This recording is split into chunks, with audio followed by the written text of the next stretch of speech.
Magandang tanghali po. Ang menu po natin ngayon ay adobong paa ng manok.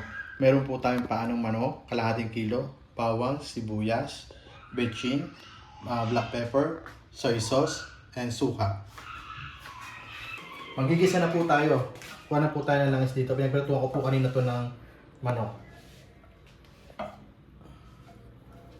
Natin ang bawang sibuyas.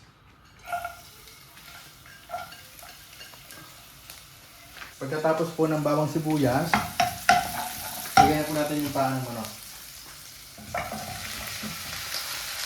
Lagyan po natin ng black pepper.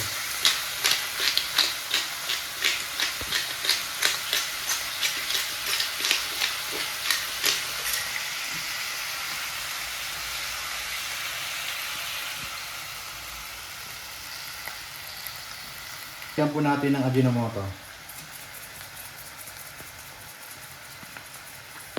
Ng tubig para po siya ay lumambot. Pakuluan po natin siya ng mga 10 to 15 minutes, then balikan po natin, lagyan po natin ng suka. Okay. Lagyan na po natin siya ng suka. Lagyan po natin siya ng mga 2 takip ng suka.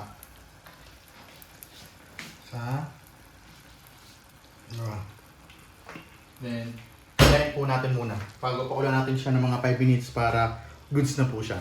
Hello. Luto na po yung ating adobong manok. Patayin na po natin siya. Then, ito na po yung aking naluto na adobo ng paa ng manok.